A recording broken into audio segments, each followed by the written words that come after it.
everyone, and welcome to Refresh. This is our time to connect, to be inspired, to learn something, and ultimately, feel a bit better for this time spent together. After all, if we're going to make this dedicated time together, we might as well feel good about it. And you know what? That's what Generation W is all about. I realized as I was thinking this morning that with Refresh, we are always actively working to contribute to, Amy, you should know this, better mental health. Yes. Because when you think about it, this idea of connecting people from all over, I'm so happy to see our new friend from Mexico joining us. The active engagement with others is truly a proven positive activity for boosting our emotional state, as Amy will share with us. And as is learning, right? Challenging our brains and the opportunity to lift our spirits by being inspired. So we are doubly, triply happy today to focus on specifically in the month that has been dedicated to be Mental Health Awareness Month on the issue that has rightfully moved front and center in a world, it's a rapid swirl of change. I mean, you can feel it, right? And it asks so much more of us. And I'm going to ask Amy about what she's seeing as trends. I'm going to ask all of you, what are you feeling as trends? Because each and every day, we feel weighed down by backpacks that are overflowing. I don't know, when I was thinking of imagery that kind of communicates how we might feel every day, this one kind of worked for me. The idea of lightening the weight, and that as a society, we believe, that's helping each other to achieve a better emotional state is not something to be hidden anymore. It's something that we need to openly discuss and face and move forward together. And that's what we're doing today. And I want to thank our very special guest. She's a licensed clinical social worker, psychotherapist, and founder of Coastal Beaches Therapy, Amy Pope Latham. She'll help us clear out the gunk. Is that your word? I don't know if that's our word or your word, Amy. That might be blocking our path towards feeling and being our best. I have to tell you, we first met Amy in the best possible day. We did this really special mental health panel for up-and-coming professional female golfers as part of our Links to Leadership program.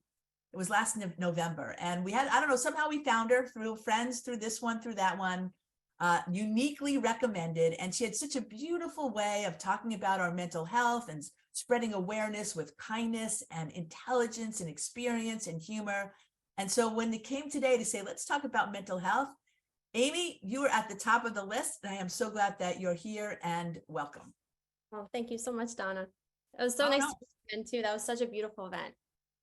It was a great event. We could talk a little bit, and we saw how important mental health was to these women who were trying to achieve their best on the golf course, right? Looking to build a life and a legacy of competing at the professional level. You just brought so much to it. So thank you for that. Thank you. Well, yeah. All right. So where should we start? I think, many of us have grown up where mental health well-being has been stigmatized.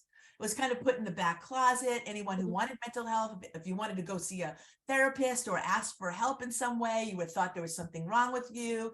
It was deemed really negative. And it seems like, you know what? The blinds have been opened, the shades have been popped up. There's light, there's love. Tell us what you're seeing in the mental health area. Oh, I mean, it's certainly come such a long way. I mean, we still have so much far to go, but in contrast, I think with just even the last 5 years or 10 years or so, when I first got into the field, it's grown exponentially. I still, however, notice that there is a us versus them mentality about seeking treatment, which is something I think that collectively we will continue to work on, because there is no us or them, especially when we're working as a team. We're all involved in mental health. It's part of our well-being. I always say, mental health should be as easy as going to a doctor, especially if we have to get our ankles taped. We're a lot of athletes down. And so it should be as quick or as simple as, or seamless, integrated as just going for that annual physical or just getting something checked out. There's no shame in just getting a touch up or a tune in or any kind of just check in with someone who is on the outside, can give you an objective, unbiased perspective and help you through some really sticky situations. What have you seen though? What have you seen lately?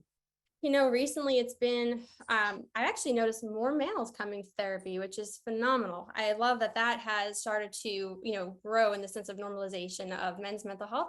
A lot more athletes, which is fantastic. And I'm getting referrals from coaches, athletic trainers, parents, people are recognizing now that people in general, we all have health, and we need to feel healthy from head to tail, tail to head.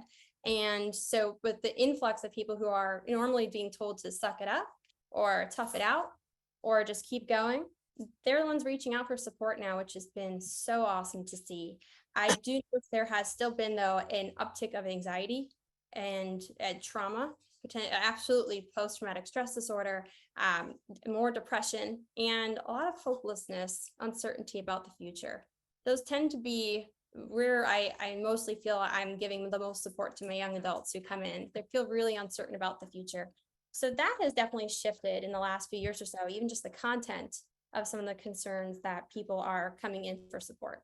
It's interesting. I wonder, did anyone ever feel secure about their future when they were young? I think about, different historic epics. I read this great thing I wanted to share with everybody, and perhaps you can react to it. As a society, we've experienced a global pandemic, renewed uprisings around racial injustice and women's rights, tumultuous election seasons, a war, and for many, a collision of all the facets of our lives coming together, right? Schools and workplaces have converged at home. And it just, it's a real mishmash, if you will, of life overlapping in many, many places. I suppose we should expect for us to feel a bit unsettled, yes? Yeah, makes sense. So, I always go back to Abraham Maslow and his hierarchy of needs, in social Right. work, they talk about, fundamentally where we're looking at, someone's needs at all point in time in a conversation. And where I'm always starting is looking at the bottom, which is, are those essential needs of food, shelter, water, safety, are those secured? Otherwise, we can't assume or even expect that emotional, relational, occupational needs are going to feel easy to obtain or even just have or acquire in some way. So, right, when we think about the foundation of safety just being altered, one of the worst things I think what was ever utilized during our pandemic was the term social distancing. I really do have such a problem with that. We are interconnected as a species. We were never meant to socially distance. We should have been told to physically distance, because that has also alternated the landscape of mental health. Just people feeling more alone, more isolated. Fear is powerful. I always say fear is an instinct that's innate. It's not a bad word in my practice, but the level of fear and hypervigilance is tripled, because I think that sense of foundational safety has shifted. I don't So know you if say, it's I love what you just said. We should never have been expected to social distance. We should just have been expected to have physical distance, right? As a matter of fact, if anything, the social connectivity we needed to elevate in multiples to compensate for the fact that we were physically distanced. Right. And it's interesting because you're bringing up the issue of words. And as I look at our feed here, Joy Kurtz, our profoundly talented and very experienced educator, principal in her career at one point, she says the word therapy needs to also be looked and changed, perhaps, because words are charged. Therapy has a negative connotation. I always say, like, if I would say something to somebody I know, especially a young man, I'd say maybe like a coach. Like a coach is great, but it doesn't necessarily imbue all of the academics that a psychologist or a clinical social worker would. How do you respond to that? No, I mean, it's a great point. I mean, words are containers for power. And, I think even today when I go out and about, I rarely tell people what I do. I like to have fun with that, and I'll make up some other occupation, but just for a sense of boundaries. But if someone asks me what I do and I say therapist, the immediate thought actually is not to go to mental health therapist, which I do find fascinating. They'll say, oh, like a physical therapist, occupational, speech therapist. It's not necessarily focused on mental health, but true, when it does get brought up, there is a shift in reaction. And I'm very observant when it comes to just changes in, facial expression, body language. And I love looking at patterns. I love body language too. So it is something that I do pick up on. And I agree. I think it's something that could evolve. Not necessarily, I don't like the word change, but I think evolving is part of its evolution of how we look at the word support and therapy. It's also, you don't necessarily need a clinical diagnosis to seek therapy. A lot of times too, therapy is viewed as a clinical medical issue, and that also keeps people away. They think there's something wrong with them. which I always say, no, people are not broken. There's nothing wrong with people when they come into my office. They're simply a human having a human experience. And that's why we're here, is to engage and connect. Going back to our conversation that links to leadership, it's all about connection. So yes, the word therapy, I think, is overdue for a little bit of a makeover. But I say, when anyone comes in, they can call whatever the heck they want. They can call it, tea time. That's what the teenagers say. Spill some tea. It could be anything you'd like it to be. But yes, that word, I would love to see it evolve over time. And I'm excited for how it will. Oh, that would be, well, listen, you're the ones who said words are containers for power, Mm-hmm. right? Which in itself is really a powerful notion. So maybe you'll come up with something, we'll all adopt it, and we'll put it out there. How about that, Amy? I love that. Love it. Right. I want to remind everybody, first I want to welcome all of our friends at Facebook. I want to once again reckon Deborah Pratt, who was with us at our last webinar from Mexico, which is great. Usually we have Bridget from Ghana. So we're really global here. Just want to let you know that everybody has an opportunity to ask a question, as personal or profound as it is, or just something they're interested in. So we will pick them up and we will read them in. But I wanted to say, Amy, you've created an exercise as well as some lessons for us. How would you like to do that? You want to do your exercise first or your lessons? Oh, we can do the exercise if you'd like. It's right behind me. If you can see it, Donna, with the letters. I can see, we can all see it. And I think we're all curious. So why don't you share it with us? So this is what I usually do. So when I work with teams, or I'll, in general, just as a warm up, mindful warm up. Oh, the puppy's gonna get involved too. I love this. Make sure she has her paws ready. Yes. So what I typically do is I will nominate someone. If this is in a group environment, I'll say to the team, who would you recommend as the leader? Who's your leader? Who's your captain? The situation, right. It would just be you and I. Yes, your captain. So what I'd like you to do, Donna, if it's okay, I'm going to invite you to try this, is right behind me with the alphabet. You see the red letters? Can you see that clearly? I do. They're a little small, but I see them. I can bring it closer. I can bring it closer. Would you like me to do that? Yeah, that would be good. Okay. Can you see these letters? How's your reading? Go ahead. How's that? Yep, great. Oh, perfect. Okay. So what I'm going to ask you to do is, we're going to read the alphabet together, but where it says L and R, you're going to go right arm, left arm, and then T is not T. T is T, like touchdown. Okay. So in other words, for A, I go here. You're going to follow along, but you're going to specifically try to keep up with whatever direction your arms are going to be moving as we go through the alphabet. Okay. Wait. Okay. So, all right. All right. I'm up. It's everybody. Everybody has to be doing this. Please join me in whatever's going to happen here, because I have no idea. Okay. So I'm going. Don't memorize. Are you memorizing it? Not at all. I'm just following. Okay. Thank goodness. Okay. So just kidding. So with that being said, we're going to read through this together. And anytime we go through the alphabet, we'll just do it once or twice. We'll do it as a practice run. Once or twice. Wait, I'm going to be embarrassing more than once. Okay. Here we go. I'll do it with no embarrassment. All fun. I'd say, okay. Humor is the best way to get through anything. So we'll have a lot of fun doing this. So when I go through the alphabet and we're going to follow along, I just want to look at the red, oh my God, I can't even speak today. I'm embarrassing myself too. The red letters. And we're going to go through and keep your arms matched with the alphabet. So okay, we'll try. Right? Okay. Let's try. So you ready? Let's start with A. Right. B. Good. C. Good. D. Crushing it. E. Perfect. F. G. H. I. Go a little faster. J. Good. K. L. M.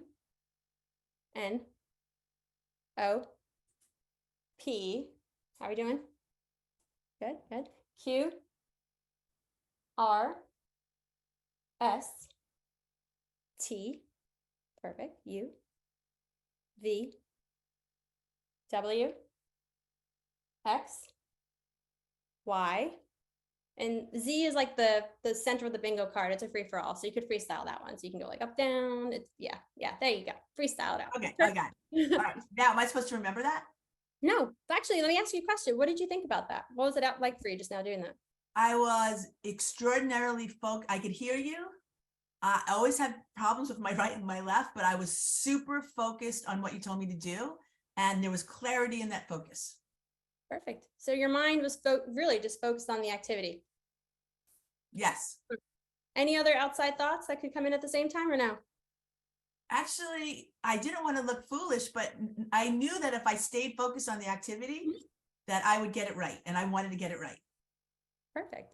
So mindfulness just means, right, you're staying in the present moment and you're executing a skill. And sometimes too, when we're so distracted by everything else that's going on, sometimes simply allowing our brains to work right brain, left brain at the same time, it keeps us in that center, which is being in the present moment, not in the past, not in the future, just right here, right now. Right. I So was totally there. Totally love, there.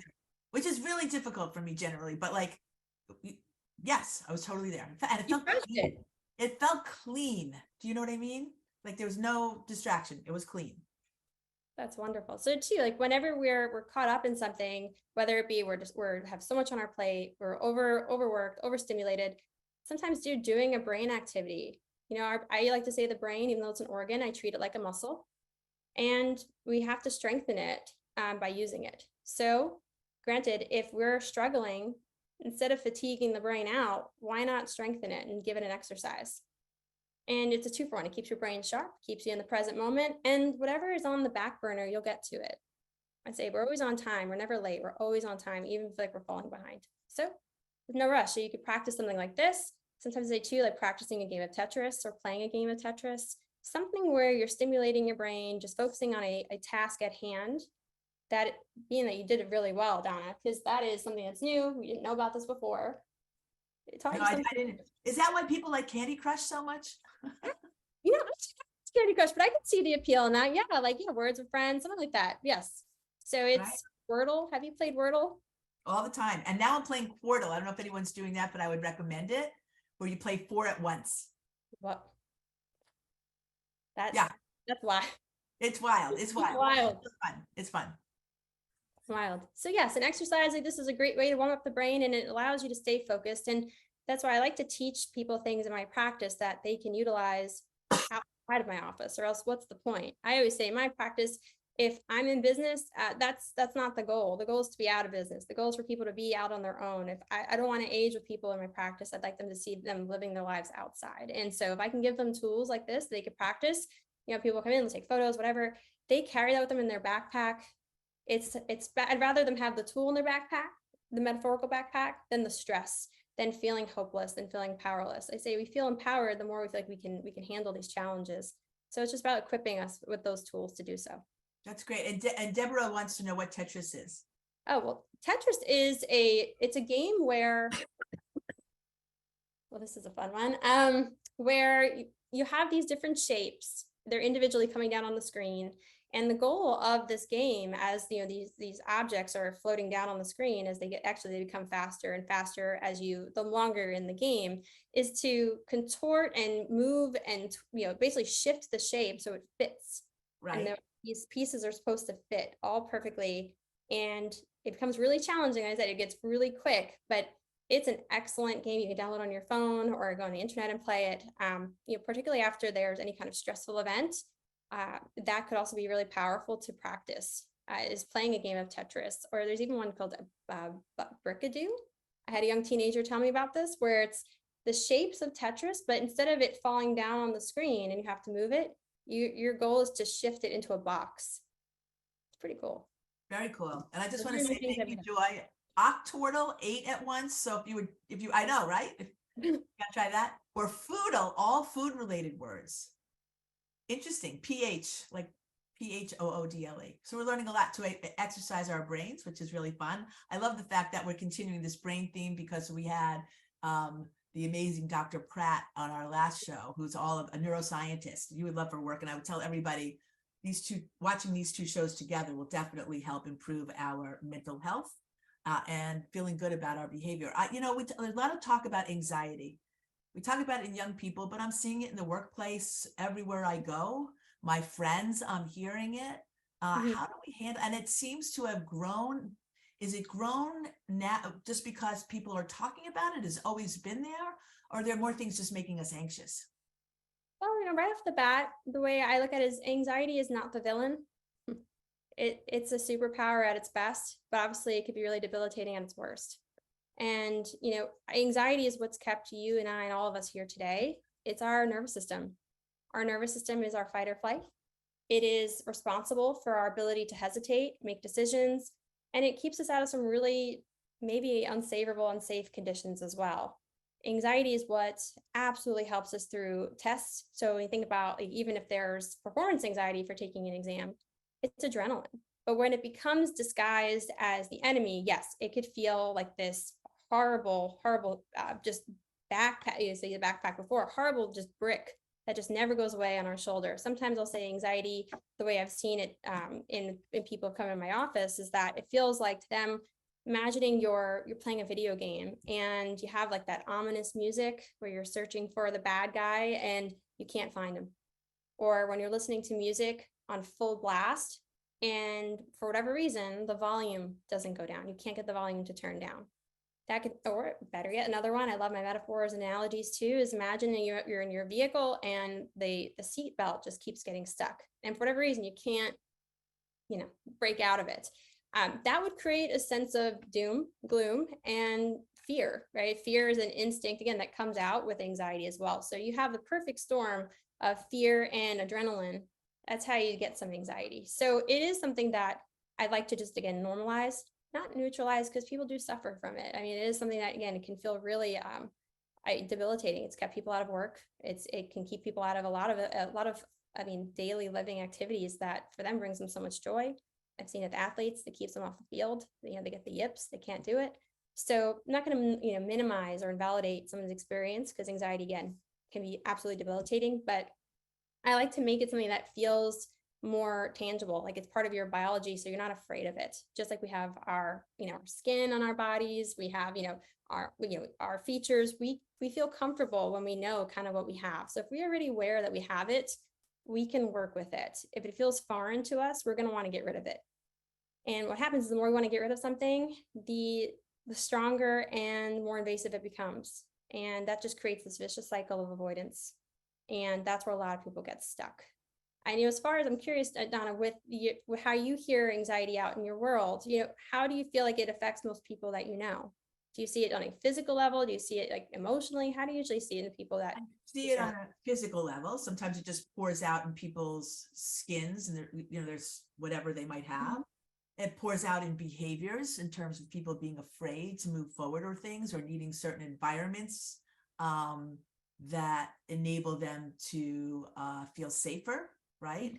Mm-hmm. My sister's not on here, but we talk about this a lot. She just at certain times, she just wants to be able to be in a space where she can find calmness, because all of this anxiety is filling her, and so she needs some outside thing to counterbalance. Right.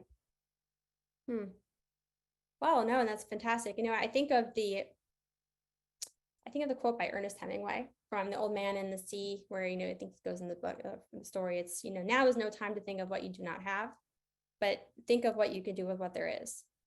And so when we're plagued, or we feel like we're burdened with this anxious feeling of heaviness, you feel like we just, we're shaking, we're trembling, we have really bad stomach pain. I see a lot of IBS in people who, again, their stomachs and their bodies just feel like they're betraying them. Anxiety is the what if. I always go back to, well, you can center it by saying, well, what's happening right now? And the goal in working with anxiety anyways, is that we don't want to make it go away, but rather maybe we can challenge ourselves to ask, what can help us feel like we're a little bit bigger in its presence? Just asking ourselves that, what can we do to make ourselves feel a little bit bigger in its presence? And typically how that works is simply figuring out what we need to do in that moment, which starts with awareness. The awareness is the start of a decision, not the end of it. So when you become aware of it, you notice it, it brings you back to the here and now, not what we don't have, but what we have right now. So if we feel like we don't have security, we don't have stability, we don't have safety, what do we have right now? Okay, well, I have my feet on the ground. Right now, my knees are on the ground, but my feet are on the ground. Okay, I have a picture or photos behind me that make me feel comforted. What do I have right now? I have my dogs next to me. We can focus on the here and now, and that allows us to just slow down that process of feeling like we're going into an endless loop of just chaos and disorder, and just feeling like we just have to hide. Because hiding is a response to not feeling safe. We call that shutdown in trauma therapy, where we just absolutely shut down. Right. Yes. And please, anybody, if any have questions, please post them. Joy, thank you for the recommendation for the book called Tomorrow and Tomorrow and Tomorrow. She thinks it's a strange book, but Amy, you and I should absolutely read it. I'm not sure what to make of that. Let me remind everybody and welcome them that we are here today, Refresh. We are with a licensed clinical social worker and psychotherapist celebrating Mental Health Awareness Month, Amy Pope Latham. And Amy, you put together some lessons for us. And I thought maybe at this point in time, maybe we should put and go through them. Sure. This is all about refreshing our mind. I think a lot of people today showed up and said, I need a refresh. So Amy, refresh us. Sure. Oh, there it is on the very bottom. There it is. How do we make, not how much we make our anxiety go away? I love when that happens, but how we make it feel bigger in its presence. Perfect. So, when we think about feeling stuck, I think that is one of the most common things that I do hear, not even just as a therapist, just in general. I can't do this. I feel stuck. I feel like I'm not where I want to be in my life. I feel like I'm not where I'm performing at my best. I feel really stuck. That is a power word. And I say not a great power word, but it's something that just happens and keeps repeating over and over again in people's conversations that I overhear and I'm listening to. So when we think about feeling stuck, we're going to shut down quite a bit because we're going to feel like, well, we have to just wait. So what I like to say is feeling stuck is not a destination. It's not the end. It's just simply information. It's data. When we're running out of gas, the gas light comes on the vehicle and that little light comes on, we're not going to be like, we're doomed. We're stuck. No, we're likely going to try to find gas stations so that way we can refill the car and continue on our way. So when we try to look at stuck, the word stuck or feeling, just uncomfortable where we are, I'd invite you to look at it and again, just as a form of data, not as a destination. You're not stuck. You're simply on I like to say jokingly but lovingly at the same time, you're mid-conquer. You're on your way. Mid-conquer, okay. Yeah, mid-conquer. So you're conquering whatever it is you're scaling that mountain, you're on your way. But it's also okay to pause too, as well as we feel stuck. I'd like to invite us to reframe that. I'm really big on reframing. It's just different ways of looking at things. Yeah, I love that. So, right. So when we look at it from a different perspective, stuck could also be known as like hesitation and pausing. And I always say there's a difference between pausing and hesitation, where pausing is intentional, it's intuitive. We're not rushed. Pausing can also mean we're really trying to slow it down so we don't make a decision that's reactive. We can make and move forward with making decisions or taking action that is more decisive and intentional. I call that being responsive. So when we feel stuck, perhaps it's also that we're just pausing. Hesitation, on the other hand, I think that comes from feeling pressure and feeling pushed, and we don't quite feel like we are really in it. So when we feel like we hesitate, we tend to make some more errors, or in this case, we may delay our relief in some way. And that's okay. I mean, we're all part of the journey of learning. None of us are immune to becoming an expert by the time we get out of this place, but that's the joy in it. We're always going to keep learning because our needs are going to keep adjusting. So, but we think about it as, we're just constantly moving, we're trying to grow. It's not, the destination is not to say, okay, I'm stuck here. It's just it's a pit stop. So just looking at things, or looking at things with unusual eyes, can allow us to think and see things much more vividly. And once you open your eyes, you could see a heck of a lot more than if we're just going tunnel vision. So that's my 2 pennies on feeling stuck as information and not a destination. Any questions about that, Donna, or what do you think? No, I love it. It reminds me of a situation recently where I was kind of stuck, not moving forward. Actually, I use some sports analogies. So, like in the middle of a game, okay, how are we going to reframe and adjust? We don't just stop because we can't, but we can't figure out a way to move forward. And so that's what that made me think of.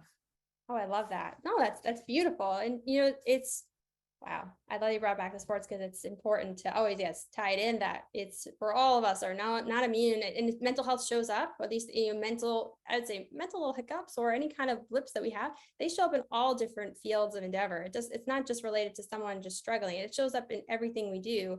It's just which one grabs our attention can sometimes be the difference between having a great day or feeling like it's probably one of the worst days.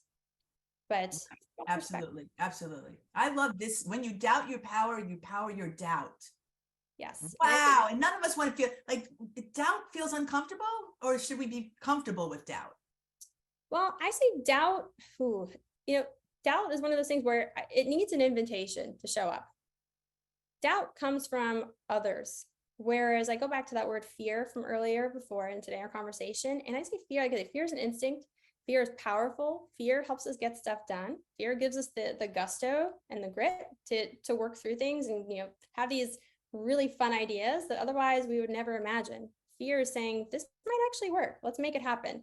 And it doesn't need to be invited. Whereas I think with doubt, doubt needs to be, hey, come on in. Doubt saying, I don't think I can. So when you power this belief that you feel like you can't do something, I guess the words are contained for power, it just keeps going and going and getting stronger and stronger. So you really want to be mindful, like, what are you giving your energy to? It's a vicious loop, in other words. Yeah. It's a negative spiral of behavior. Okay. So then someone's going to say to you, okay, how do I snap out of it? How do I reframe that?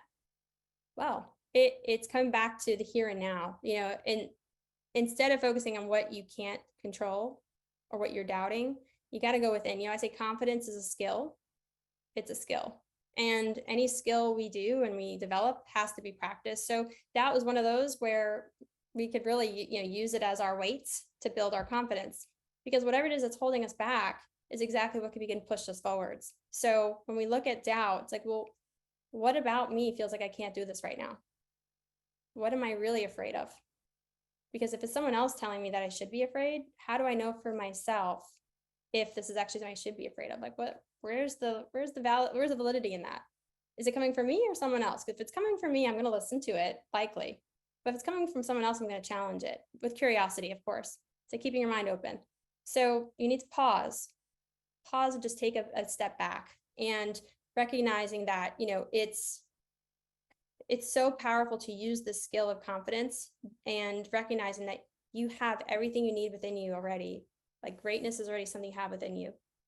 And unfortunately, at the same time, sometimes greatness just stays within us. It never really gets out. So when we have doubt, I think is an invitation, not to invite doubt in, but it's a call to action to really step into our power and to recognize, like, well, wait a second, if something's so great within me, how do I bring it to the world? And that requires us to think in unusual ways. So in that sense, use doubt as momentum to become curious. Wow, I love that. It's funny, we do a lot of work with our teen girls, and curiosity is one of our 5 thematics. Being curious is so powerful, right? And I don't think we allow ourselves to be as curious as we can or should be, right? And it should be sounds judgmental, but I just think curiosity opens up the world in a way that we aren't sure it can even do, and yet there it is. Yes. And I tell you, curiosity is how we keep I always say there's, a Stoic, Seneca, I believe he said, it's like, I admit that I know nothing. Like basically, I always say I take the role in my practice, and just even outside of being a therapist, I'm a human too. It's like, I admit I know nothing. And I say that to keep my mind open. If we keep an open mind, it allows us to see things that, again, that invites us to say, what would that look like or feel like if I made that happen for me? Is there value in this? Is there some merit to it? And knowledge is soul food for us, truly. So again, if we assume that we know everything, we're likely not going to be the safest person in the room. I say the person that thinks they know everything is the person I want to talk to the least, truly, because when you assume the role is the student instead of the master or the expert, you're able to just, again, work through any part of you that has a seed of doubt that's been implanted by someone else's own inabilities or insecurities. We call that projection or displacement. So if it doesn't belong to you, don't keep it. Right. Totally. Okay, we're moving right along here. Yeah, I love this one. There's always been a gender associated with this too, right?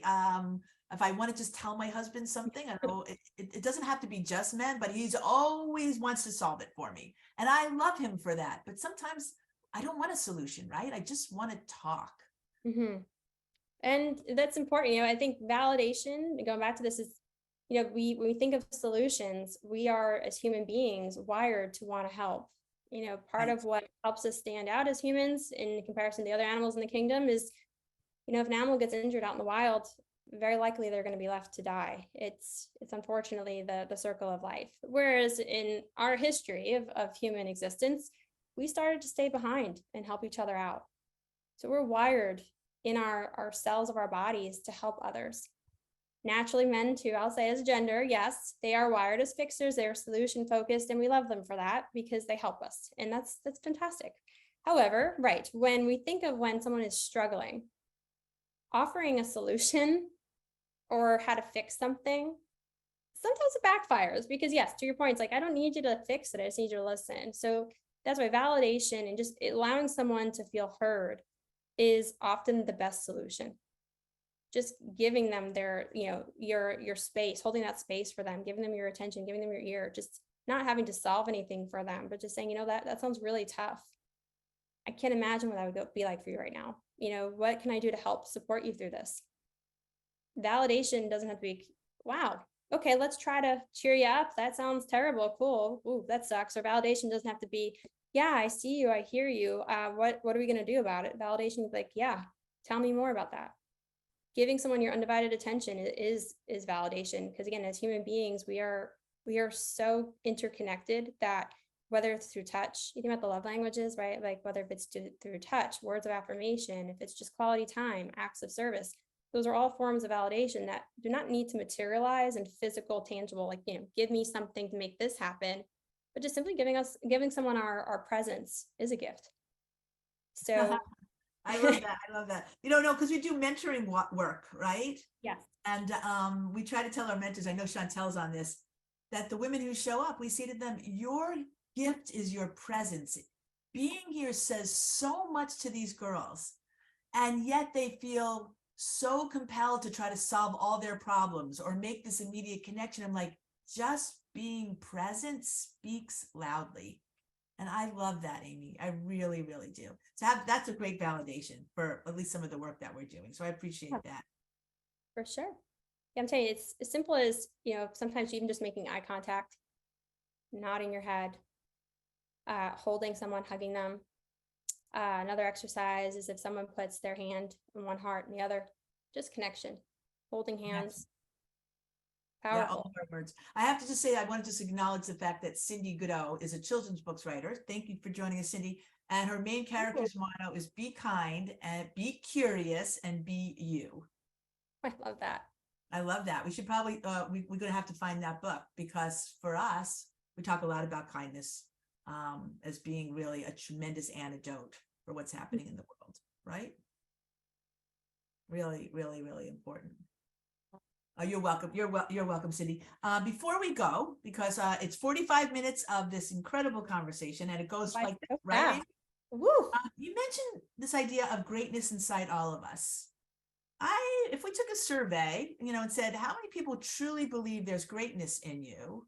How many people do you think would honestly respond yes? Not many. Why is that? That doubt. Like I said, it's doubt. People believe that they're somehow they have a chip on their shoulder. If they are wounded or they have scars in some way, they're not deserving or don't have it within them because they're not where they want to be or how they expect to feel if they have this so-called greatness within, which right. I always say, wounds that we have, eventually they turn into scars, and those scars eventually become our armor. And for some, that armor is a form of a medal. Really, it's like a combat medal for what we have lived through. And I think back to this quote. I always love quotes, but there's one by Maya Angelou. I don't know if you've ever heard of it, Donna, but she says something like, I can be changed by what happens to me, but I refuse to be reduced by it. Oh, it's so interesting. You've talked a lot about size in terms of mental health today. You talked about this idea of being small in the face of anxiety, and you want to get bigger. And she's saying, listen, nothing's going to change my size no matter what's around me, right? Yeah. And then you talked about confidence being a skill. And again, what does confidence do? It makes us stand up tall, right? And feel proud. Leave us with one, if you will, kind of skill builder that helps us build that confidence, that makes us stand taller in anxiety, in the face of anxiety.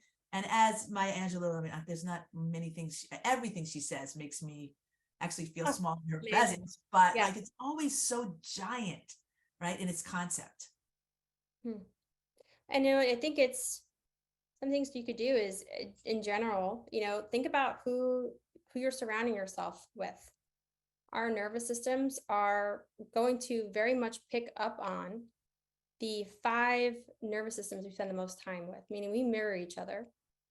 And when we think about how we've become inspired by others, our friends, our relationships, our most intimate connections with others, they can either lift us up or bring us down. They can either create an environment where we feel inspired to become great or tap into our greatness, or the alternative is we can be reduced to feeling like we're living mediocre lives, and that's where we can get stuck or temporarily mid-conquer, is what I would say. So when we think about, or we try to channel or really work or tap into this belief of getting into that state of building confidence as a skill, look at who you're surrounding yourself with. People are going to make you your better half, or they're going to make you half the person you're going to become and want to become. Ooh, I love that. Especially, I love that for so many reasons. Yes. Wow. Okay, listen, I just think if we stayed going, you're going to still continue to pour out these nuggets.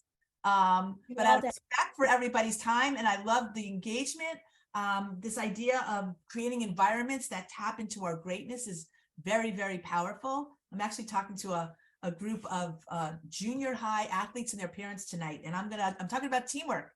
And Amy, I'm going to infuse it with this idea of building your team around you that builds an environment of greatness. Here's a couple of other notes. I always keep notes because, and I hope that other people do too. That humor is the best way. You kind of threw this in to get through anything. We should play Tetris. So we're going to everyone's going to download that. How curiosity opens your mind, and you're stressing, reframing. Open mind, look at things differently. And fundamentally, giving your presence is a gift. And I think that's beautiful because it's a way for me to say thank you for your gift of being present today, and all of our guests who have connected so openly with us, because this Generation W Refresh really is a gift. And I just wanted to say thank you for that. Next week, we'll be back on May 24th to continue this giving of gifts. We're with amazingly strong women who will share their power stories in celebration of Asian American, Native Hawaiian Pacific Islander Heritage Month. And we have read a lot, heard about, sympathized, want to understand more about these sisters of ours. We're so lucky to have them.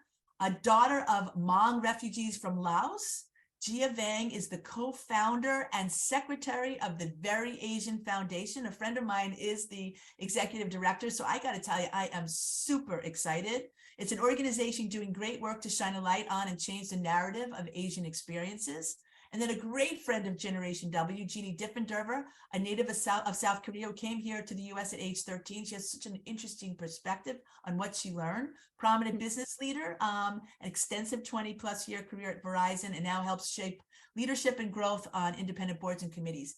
It will be a beautiful, connecting, sharing, elevating conversation on Refresh. So join us again, May 24th at noon. Amy, we'll hope you'll come back. Oh, we love that you have been able to touch our work and continue to do and help us make us better, smarter, and more open. All right. So thank you to everybody. Have a great day. And thank you to Circle K for being our presenter and allowing us to bring this great opportunity of programming, learning, education, and inspiration to you. Bye, everyone. Have a great day.